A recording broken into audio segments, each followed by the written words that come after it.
the required approval from the federal government.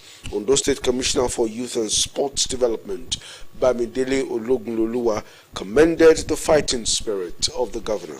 Ologunloluwa said he foresees a Silicon Valley very soon in Ondo State and a big bang of thousands of jobs for the youth. Paying adequate attention to one's health through regular checkups will ensure a healthy life. That was the overall submission at a sensitization workshop organized by the National Association of Women Journalists, NAWOJ, Ondo State Chapter.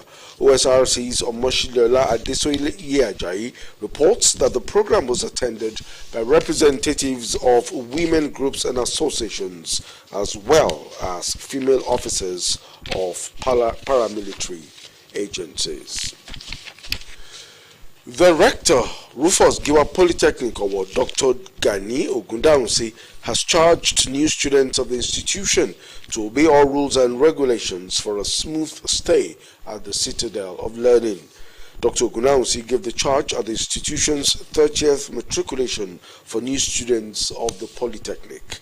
OSRC's Zahida Ribisala reports that the rector also emphasized that the school will not compromise on academic and moral standards. Zaid.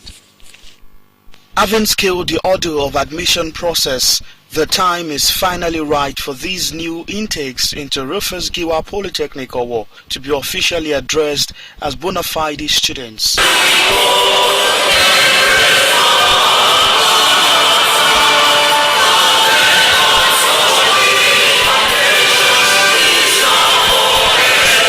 To confer them this status is the essence of this matriculation ceremony, has been witnessed by officials of the Joint Admission and Matriculations Board, JAMB. The matriculation of this set of students into the 2022-2023 academic session is the institution's 30th matriculation ceremony since it was founded. I further pledge to pursue my studies diligently. So help me God. Administration of oath to the students was followed by the presentation by the Dean of various faculties to Director for the official conferment of studentship to the matriculants. Technology stand and remain standing.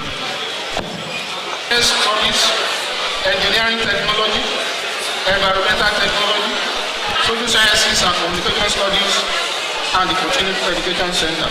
In his address, the institution's rector, Dr. Gani Ogundaunsi, charged the new students to be law-abiding and aspire to be good ambassadors always. Rufus Giwa Polytechnic Award is a place where you enjoy a lot of freedom, but that freedom often comes with some corresponding obligations. Here, your freedom says where another person's freedom begins. So not only must you protect your rights, privileges and freedom, you must also ensure that you do not trample on the rights, privileges and freedom of others. At Rufus Giwa Polytechnic Award, we have zero tolerance for any form of misconduct, and we do not hesitate to sanction such. You should count yourself very lucky to be among the very few out of the thousands that apply to the institution.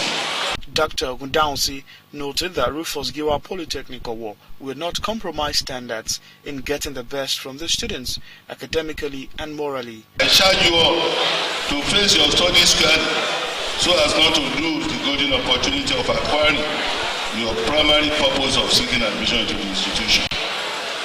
There is a standard that every student must attain immediately he or she registers.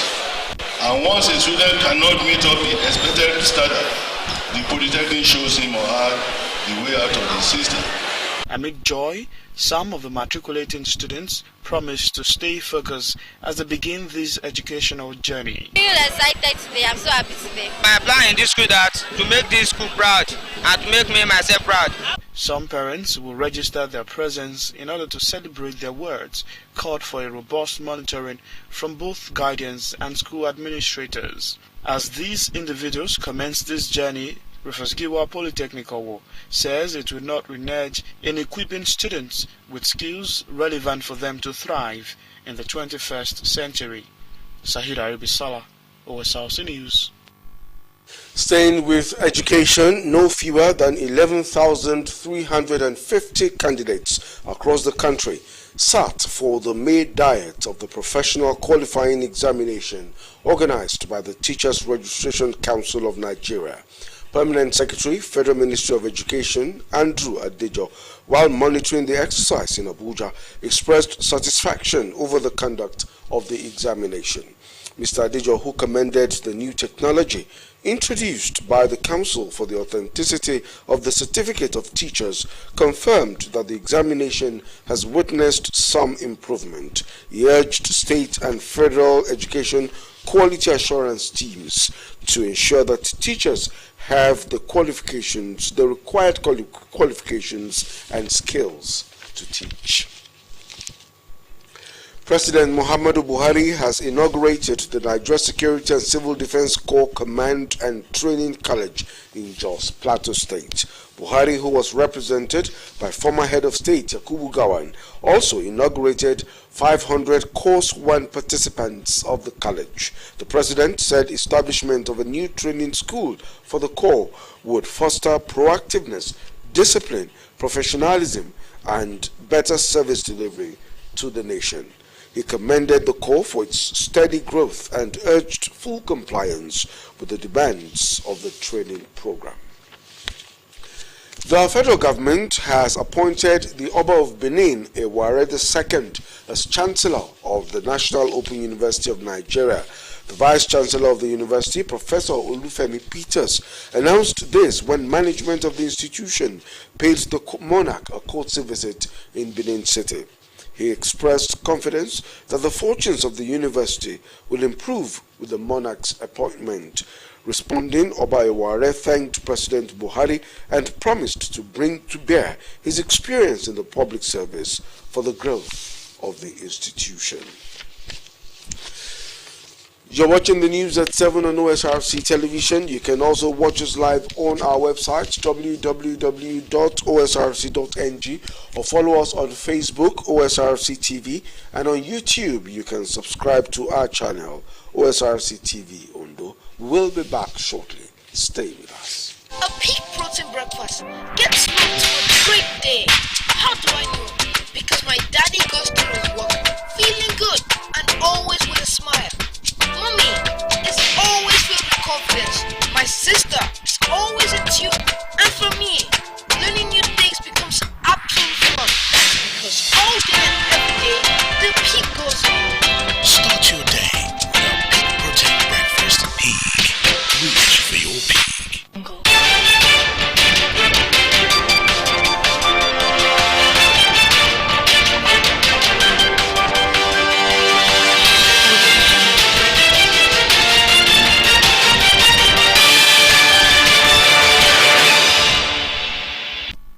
Thank you for staying with us on the news at 7. We return to the story on healthy living as preached by Nawaj. Paying adequate attention to one's health through regular checkups will ensure a healthy life. That was the overall submission at the sensitization workshop organized by the National Association of Women Journalists, NAWAJ, Ondo State Chapter. OSRC's Omoshilola Disoyajayi reports that the program was attended by representatives of women groups and associations, as well as female officers of paramilitary agencies.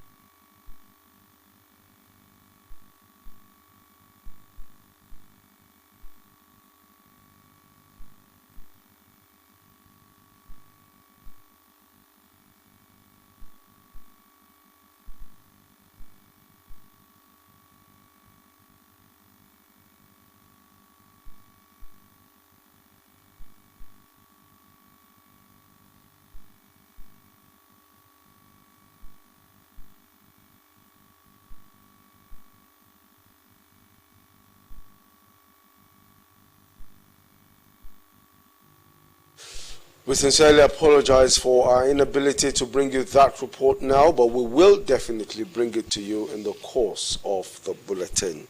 Selected farmers in Ondo State have been trained by the Federal Ministry of Agriculture and Rural Development on climate resilient practice in cassava production.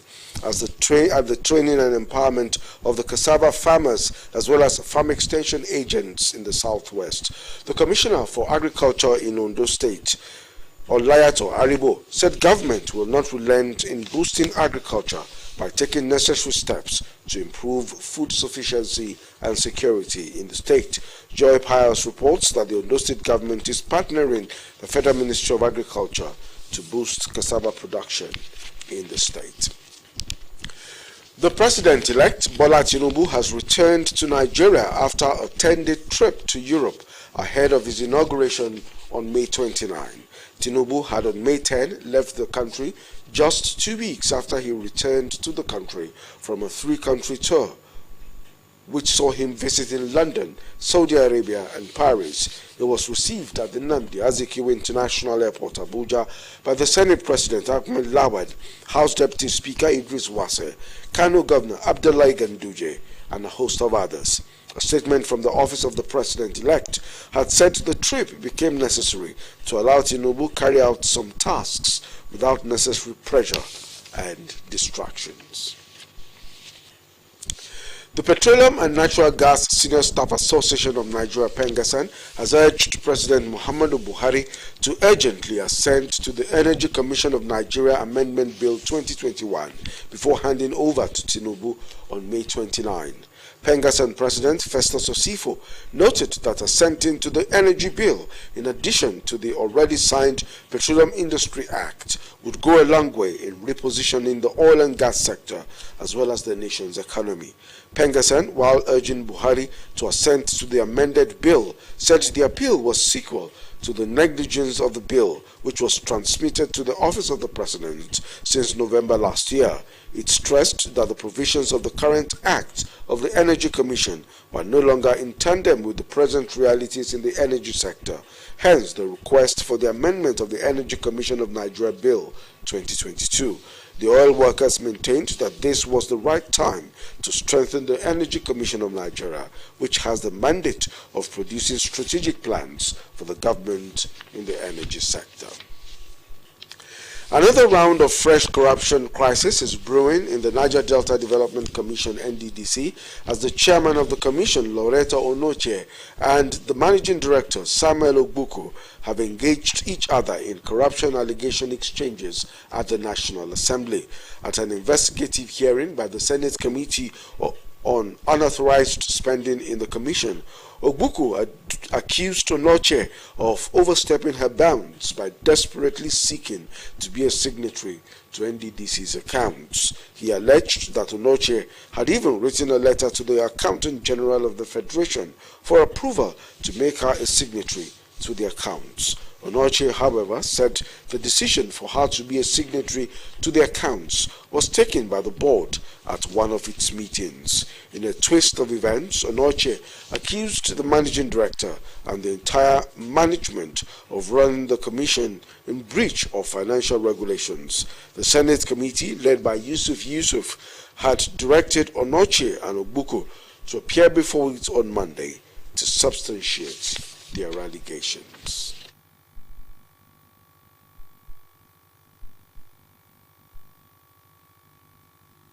We take another break now. We will be back shortly with the news at 7. Please stay.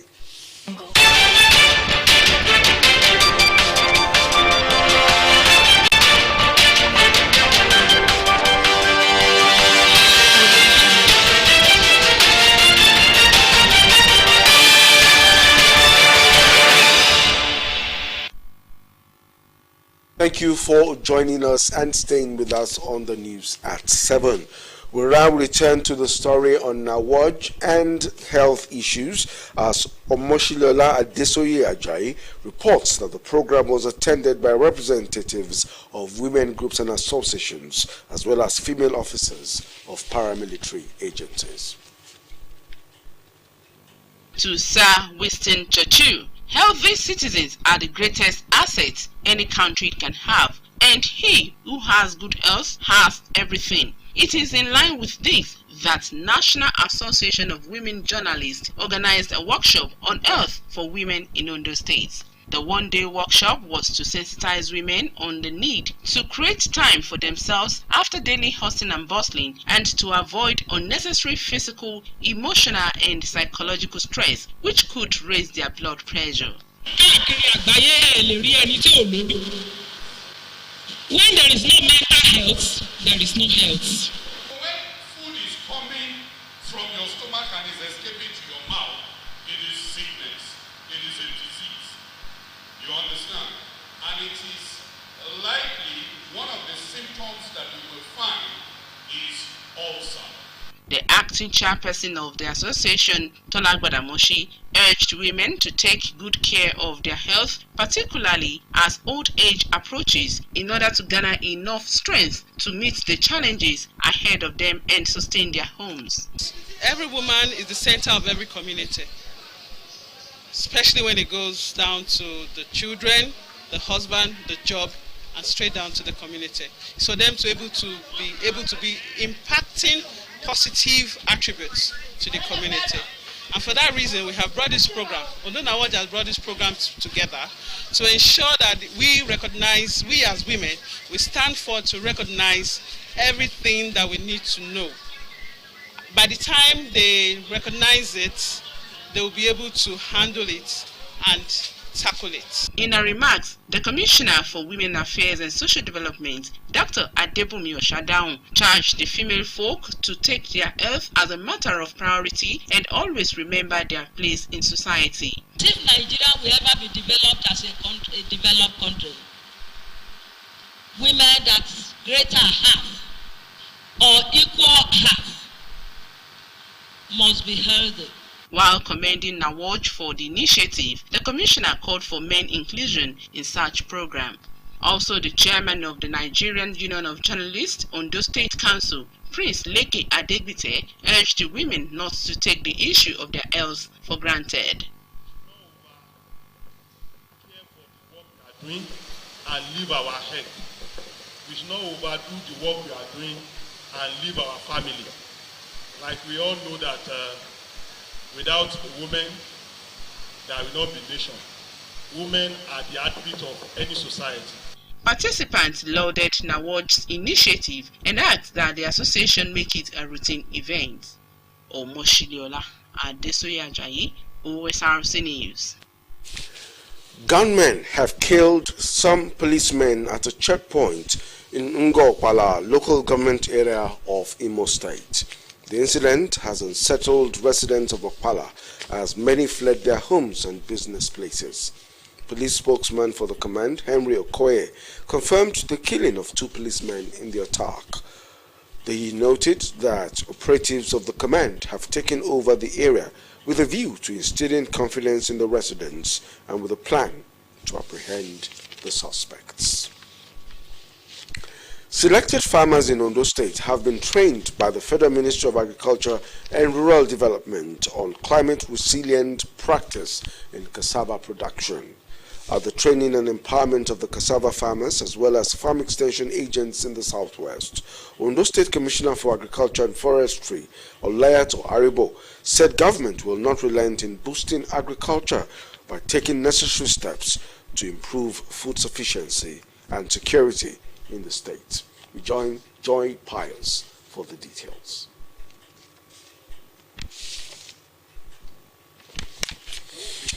We'd like to apologize that we cannot take that report anymore today. We move to the foreign scene. Artillery fire has pounded the outer areas of the Sudanese capital, Khartoum, as fighting that trapped civilians in a humanitarian crisis and displaced more than 1 million people entered its 6th week. Air attacks were also reported by witnesses in southern Omdurman and Khartoum North, the 2 cities that lie across the Nile from Khartoum. The conflict has displaced almost 1.1 million people internally and into neighboring countries. 705 people have been killed and at least 5,200 wounded. The battle between Sudan's army and the paramilitary Rapid Support Forces has led to a collapse in law and order, with looting that both sides blame on each other. President Joe Biden has told G7 leaders that Washington supports joint allied training programs for Ukrainian pilots on F-16 fighter jets. This is as Ukrainian President Volodymyr Zelensky made a scene-stealing arrival at the G7 summit in Japan. Akintunde Akinshomola has the report. U.S. President Joe Biden told the summit of world leaders that Washington will back allied efforts to train Ukrainian pilots to fly F-16 fighter jets. That is according to a senior administration official who said training on the U.S.-made jets will take place in Europe and will require a month to complete. The official did not say which countries will be participating in the effort, but added that the U.S. hopes to begin the training in coming weeks. Biden's support of the training conveyed at the G7 summit in Hiroshima, Japan is welcome news to Ukrainian President Volodymyr Zelensky, who joined the conference today. Zelensky has long sought Western-designed air power to defend Ukraine against Russia's invading forces. Ukraine says